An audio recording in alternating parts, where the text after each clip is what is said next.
Welcome, guys, to John's Football Channel. This is your preview to Chelsea versus Man City in the Premier League. This is going to be a very, very, very tough game for us. I think we're all thinking what's going to happen. How is this game going to play out? I think for the most part, we all know that most chances are we might lose. I think, yes, that can be true, but I'd like to think that these games, especially with Chelsea being the underdog, does greatly. Like, no one can even think of a way that we can pull this off.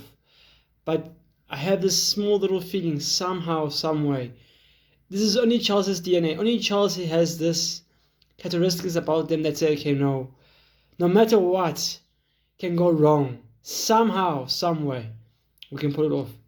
I don't want to say that we're going to win, but I don't want to say we're going to lose either, because I know when the time comes for actually fire and time for us to actually show what we made of, somehow, some way, we'll end up doing the unexpected, basically. So let's get into the preview.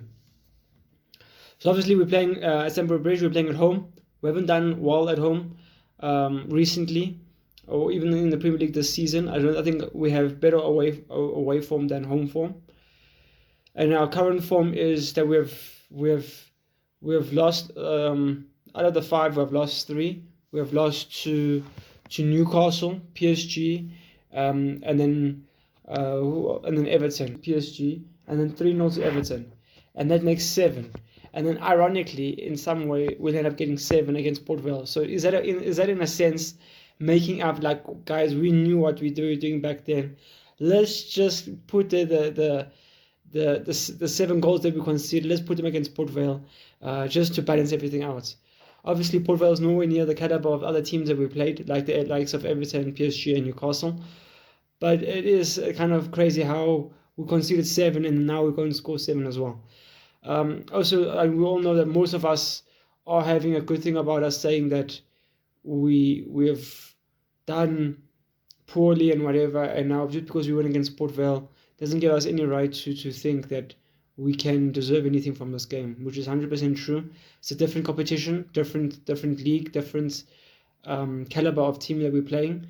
I think it's just a question of the good parts of the game. Can we fantasize of what we did well again with Port Vale and try to implement them against Man City? Can we say, okay, all the good things that we were able to do, can we have some form of motivation from that game?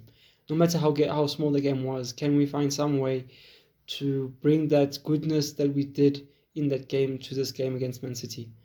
Man City also, they will know they drew against West Ham, then they lost to Real Madrid, then they won to Arsenal.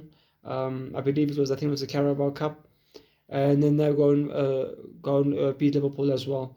So now it is a question of, can they beat us? And now seeing that Arsenal yesterday drop points, can they do something? Can Man City do something against us and against Burnley and then against Arsenal, in order for them to be league leaders again, after beating Arsenal and after beating us as well and Burnley? It is a question of, can that happen? But it's very easy to say for Man City to go and beat Arsenal, Burnley, and us. This is the Premier League. Nothing is guaranteed. No game is straightforward. I mean, we all thought Arsenal would win against Bournemouth, but it's never that simple. I mean, look, West Ham drew to Man City not long ago, and look where they are in the Premier League. So anything can happen in this league, and hence why it's very easy for us to say with a rational eye that they can win and they should win. But we know that there's a lot of things that happen in a game of football, and the ball is round. And it also, it's not a matter about the quality of the players that we have around them. It's also about the work ethic on the day matters as well, in order to determine the results for the game and the fixture. So let's get into it. Chelsea have lost our last 4 straight games before the international break, conceding 12 goals. Chelsea are ranked 3rd in the Premier League XGs table, despite sitting 6th in the league standings. Chelsea haven't won a game against Man City since 2020 since June. And then we all know Enzo Fernandez is suspended for this game. Let's take a look at Man City's team. Obviously, most likely they are going to go with a similar team to what I have on the lineup right now, with Donnarumma in goal, Nunes as their right back, Korzkov as their centre back, Gui as the other centre back, and then probably O'Reilly as the left back, and then Rodri in as a CDM protecting the defense, and then they most likely are going to have Semedo on the right wing, Silva and Cherki in the midfield, and then Doku on the left, and then Haaland up front. I have a feeling that it won't be this straightforward. I don't know. Maybe we are wrong. Maybe I'm wrong. We have seen in the past, and we have seen that Pep Guardiola doesn't do simple lineups. He likes to change his team, and I have a feeling that this team is not going to be the exact team that he's obviously going to go with. I don't know if the likes of Foden will be in this game. Will he start? It is a question. But anyway, let's take this. Even no matter what team they play, no matter how many players they interchange, we all know they're good quality players that are going to be against us. Then obviously, if we take a look at our lineup, the team we most likely can go with, what they have here on the lineup is Sanchez in goal, Gusto as the right back, Fofana and Tosin as the centre backs, Cucurella as the left, Lavia and Caicedo as the CDMs, Palmer on the right wing, Santos in the midfield, and then Neto on the left wing, and then João Pedro up front. For this game, if Lima Rosini had some form of a way to be creative, I have a feeling that we should actually go with five defenders basically, or 3 defenders and no wing backs.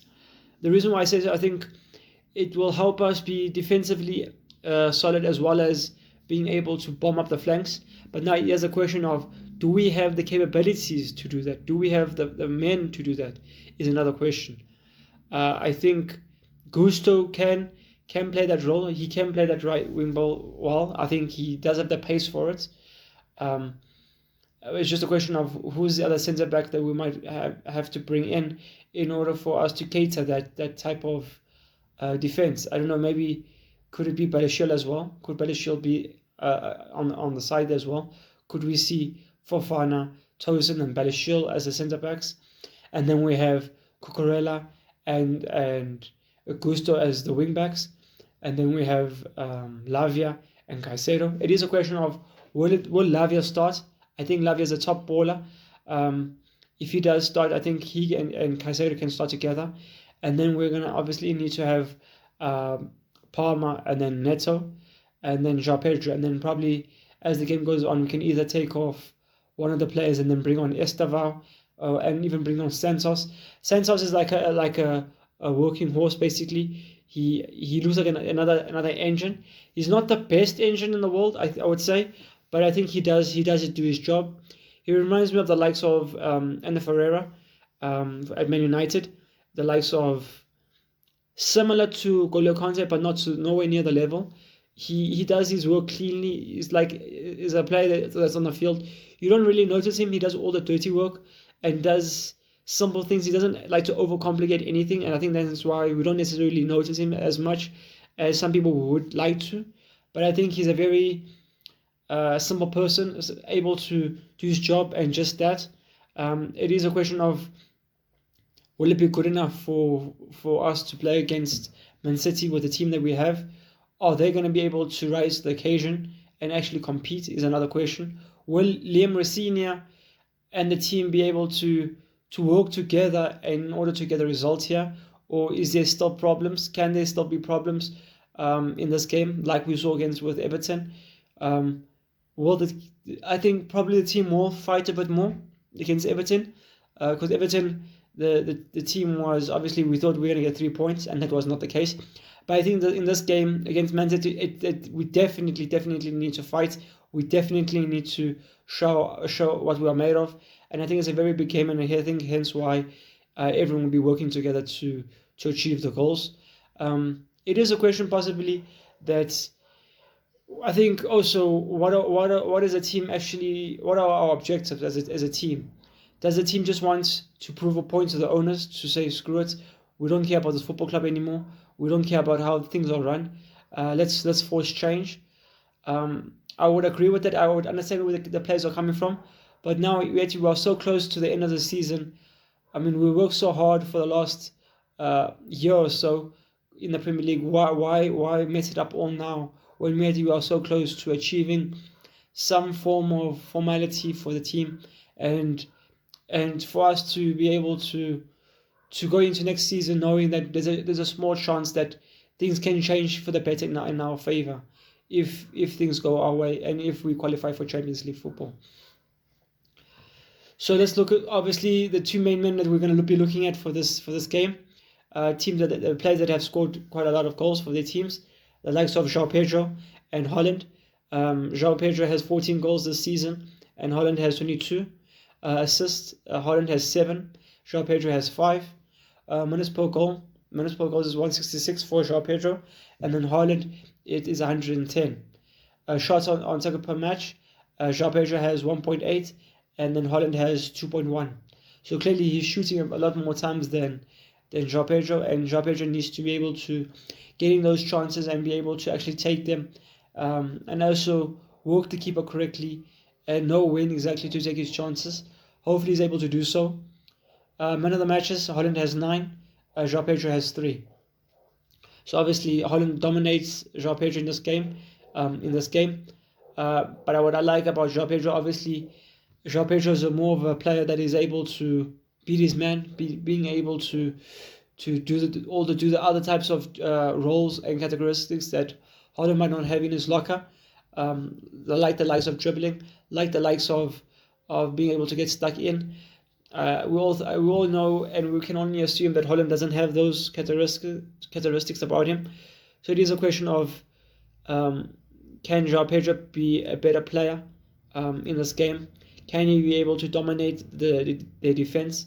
Can he create a nuisance for them? It is a question. Let me know down below what you guys think. How do you guys see this happening?